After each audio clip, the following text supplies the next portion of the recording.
Hi everyone, glad to be here to share some of my thoughts on the recently concluded Indian elections, which has thrown up some surprises, and the BJP has done worse than most people expected it.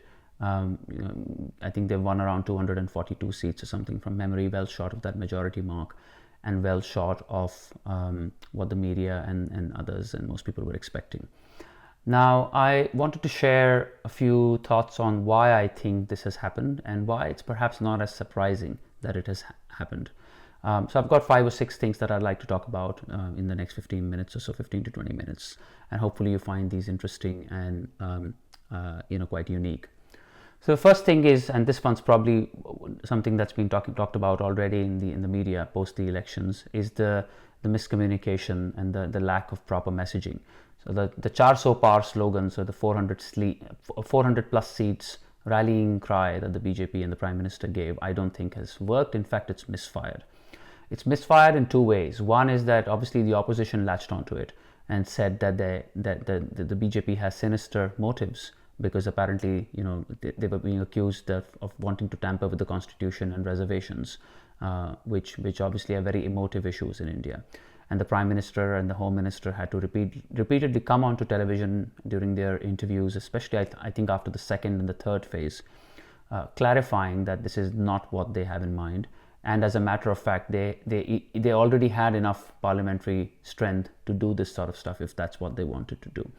But I think the bullet was fired, and it did cause some damage by the time the BJP leadership responded to it. The other thing that the Char So Par message did was, I think it created a sense of lethargy, and there was no real excitement or motivation for the well-wishers of the BJP, the party cadre, the RSS workers, etc., to get up and go and do the sort of hard work that they need to do during elections. Remember, it was very hot. And everyone was looking for reasons not to go and stand in 45 degrees heat campaigning. Even voters didn't want to go out as far as possible. So I think that's exactly what happened. The BJP karyakartas, as they're called, the RSS karyakartas, as they're called, I think they took it a little very too lightly, because as far as they're concerned, well, we're winning 400 seats, and so what difference will it make if I don't show up? And the same thing happened with voters as well. With the first few phases, when the voting percentages were quite low, I suspect that a lot of BJP voters were the ones that who decided that, hey, you know what, my one vote is going to make no difference, because we're going to get 400 seats or close to that. The opposition voters, and this is true in terms of human psychology, the voters that were against the BJP braved the heat and all the difficulties involved in standing in queues, etc., because they had something to say and they had something to prove. So the people who did not show up to vote were, I think, largely from the BJP camp as against the opposition camp. There were also other things that the BJP leadership said and did which were, I think, quite lame. I think after the third phase or something, or fourth phase from memory, Amit Shah in one of his interviews said that the BJP has already won the election. What he meant is that whatever X number of seats that had already gone into elections, they think that the BJP has already secured 272, which again means that if you were not one of the voters who had yet voted and had yet to be called up, your constituency was yet to have its elections, you lost even further incentive to go and vote, because, well, the Home Minister is saying you've already won. Why should I go out in 50 degrees and queue up in a queue to vote? JP Nadda also, I think, similarly said that the brand Modi and the BJP doesn't need RSS anymore, because they'll win without RSS support. So I think that's also really hampered their prospects in this particular election.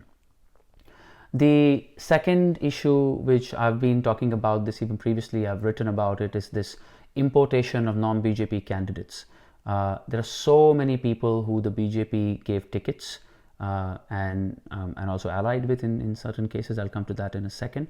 But in fact, 133 people of the candidates who fought on a BJP ticket were candidates who were imported into the BJP from parties that were either inimical to the BJP or in some cases might have been allies who jumped over.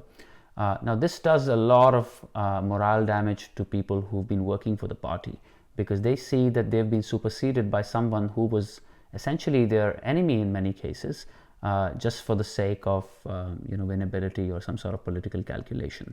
Now 129 of these 133 candidates have lost, by the way. And so this, I think, is a massive factor that has contributed to the poor performance. And add to it the fact that to make space for these people, the new imports, existing candidates with very good track records had to be excluded, like General V.K. Singh, who had won his constituency by a record margin, I think, last time in Ghaziabad. He's obviously a top-notch guy. He's been the Indian Army's chief of staff. He was never given a proper ministry, and this time he was not even given a ticket.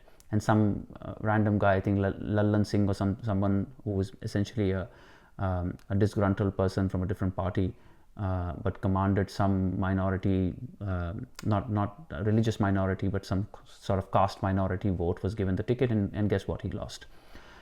So I think this was a really bad idea, and so was allying with people like Ajit Pawar of the NCP faction.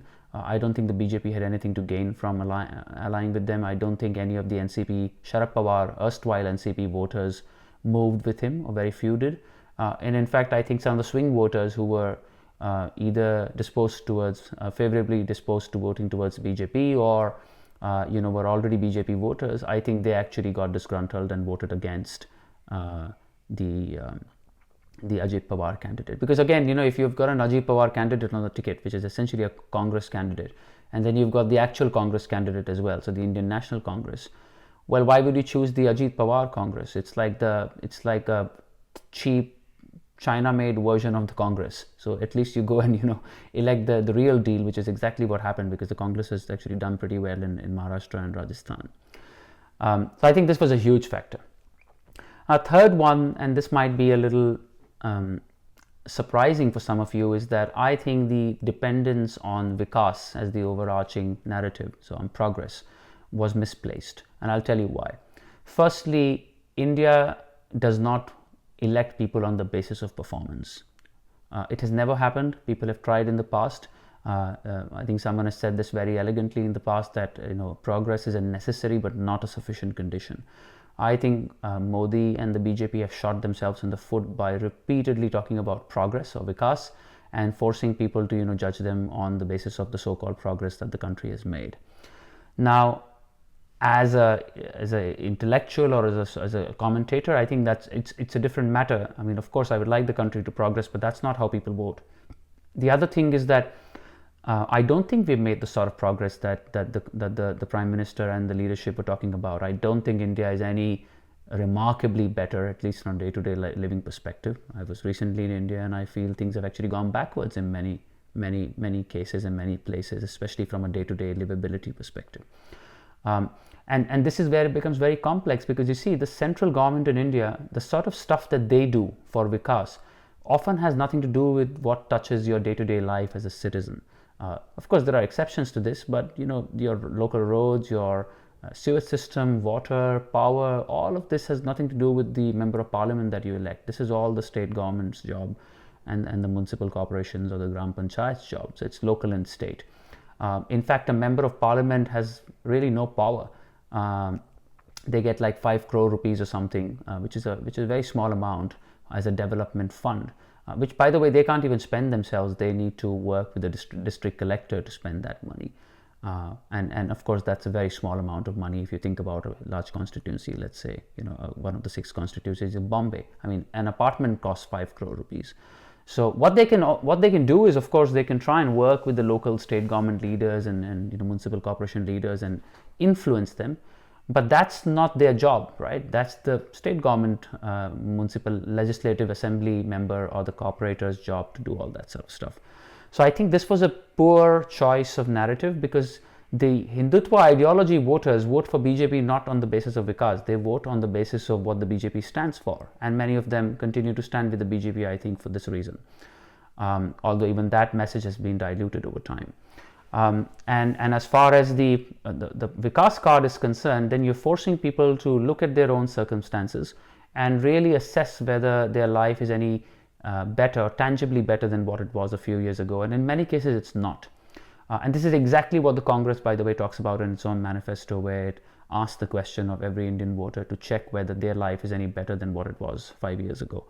So I think this was a mistake, and I don't think it's a mistake that only this government has made. India Shining was a similar mistake, and plus, it also smacks of arrogance sometimes when you say 400 seats and then you say the country has gone from here to here.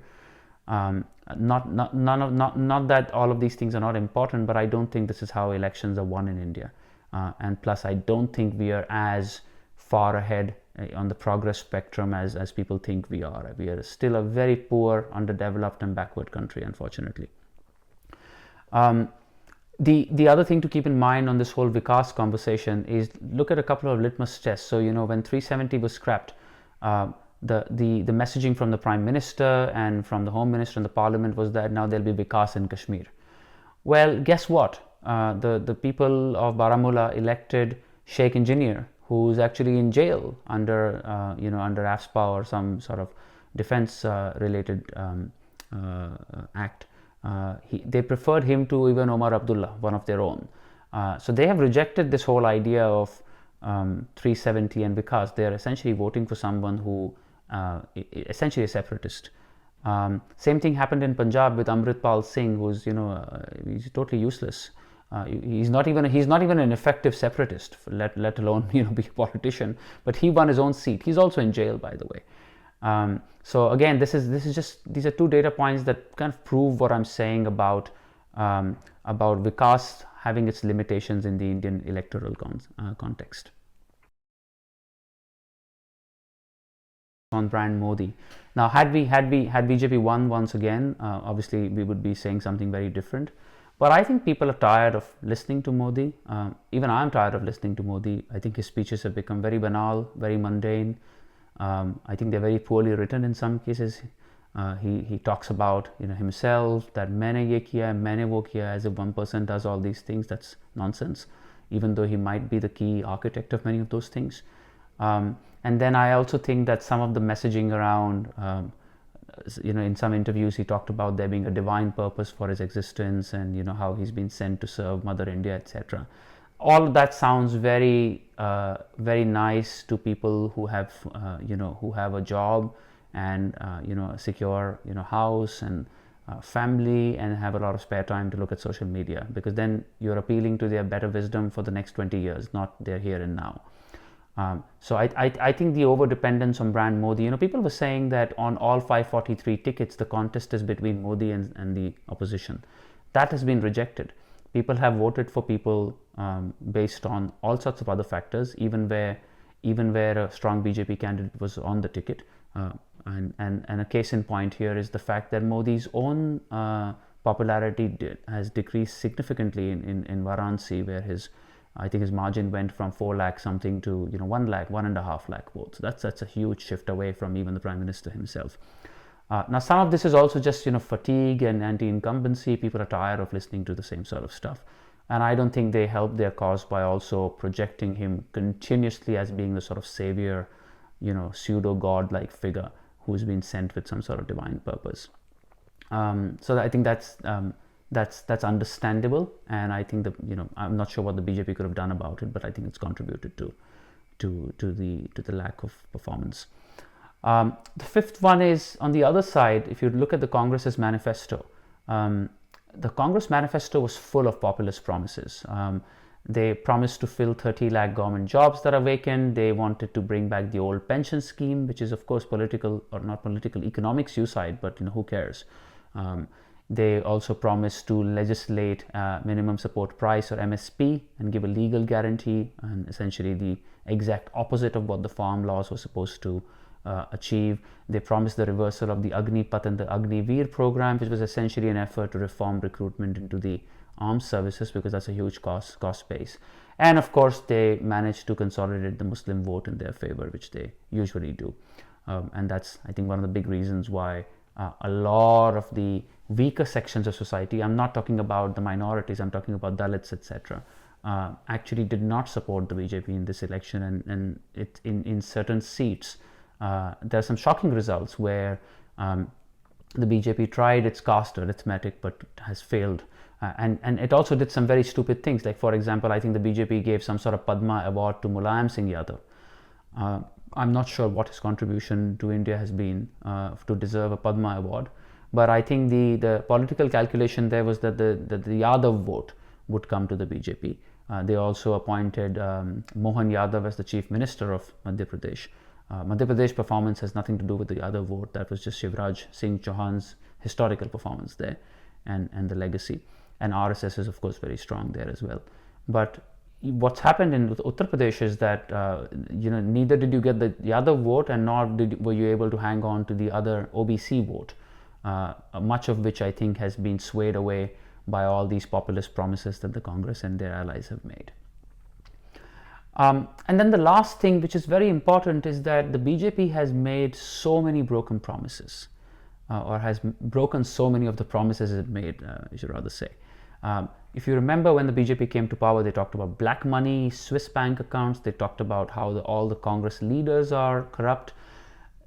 Is there even a single charge sheet that has been filed against any top Congress leader proactively by the government? They have the Enforcement Directorate, the CBI, and all these agencies at their disposal, and not one case, high profile case of political corruption has been actually tried or even charged, forget about being tried or convicted.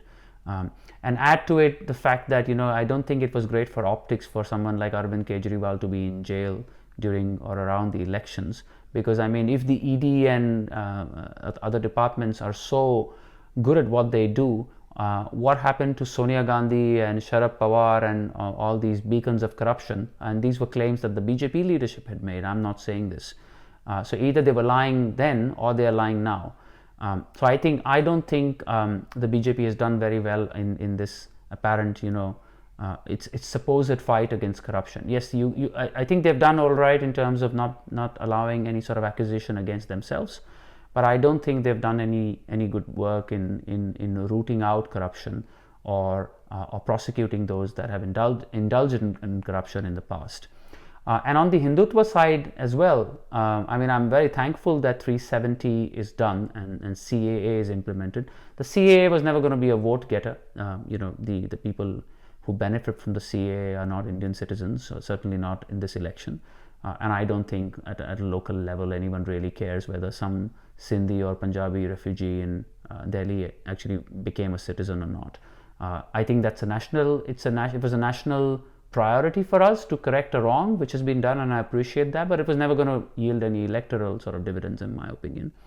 370 was, I think, very important, and thankfully the BJP has got that done, and kudos to them for that. But again, I don't think it's got anything to do with Vikas. It was just a national integration challenge, and full marks as far as I'm concerned on that parameter. But what about the other things? Haj subsidies are still given. The Hindu temples are still governed by controlled by the government. We still have the All India Personal Law Board that interferes in every matter. We still have the Waqf Board, which has unbelievably extreme powers and control in terms of land and the assets that they have. And then let's not forget the BJP, I think, also miscalculated the Ram Janmabhoomi culmination of the Ram Janmabhoomi movement in the form of the temple that's created. Of course, the BJP has a long legacy of being involved in the Andolan, but that's not the Prime Minister's job. The construction, firstly, the decision to award that site to Hindus has nothing to do with the BJP. That was a court case. The BJP was not even involved in that court case. There were many Hindu parties that were fighting that court case, and they won. The land allocated was allocated to them by the Supreme Court. The money raised for the temple was raised by Hindu organizations voluntarily. Sure, the Prime Minister participated in the puja and all that, which is fine, and I have no problem with that. But I don't think the BJP can claim that humne mandir banwaya. I think they did that, and I think that was a wrong sort of message, and I think that has backfired. And the evidence there is that in the Ayodhya constituency, which is called Faizabad, BJP even lost that constituency, which just goes to show that the core Hindutva voters were already voting for them, but the other voters who had voted for them the last time around had not voted for them on the basis of the promise to build a temple. had voted for them on some sort of other promise, which this time they have decided to take somewhere else. While it's shocking that Ayodhya is not a BJP constituency, I guess you can see why that happens to be the case, because I don't think the Ram Mandir was as political an issue as people think it was, especially when the Prime Minister and the Home Minister talk about Vikas. Because again, are you asking voters to judge the government's actions on the basis of these things, or are you asking them to judge the performance on the government on the basis of the tangible deliveries that they've made, which, as I've argued, are few and far between. So I think those are the 5 or 6 things that come to mind that are factors that have contributed to BJP's performance. But of course, there's still lots of positives, because BJP's vote share overall nationally was pretty okay. It's gone down slightly in UP and Rajasthan, and it of course increased in the south of India. It also did very well in terms of seats in Orissa, Andhra Pradesh, even in Telangana to some extent. So I don't think there's like a uniform pattern. No one can say that the BJP lost or Modi lost. They lost some of their really their strongholds. And I've attempted to explain why I think they lost those strongholds, and they made gains elsewhere, which in some ways has partially offset some of those losses. So I mean, BJP is still the largest single party by far, and of course without a majority, I doubt the BJP will be able to carry out the sort of agenda that it has carried out in the past 10 years, especially the last 5 years.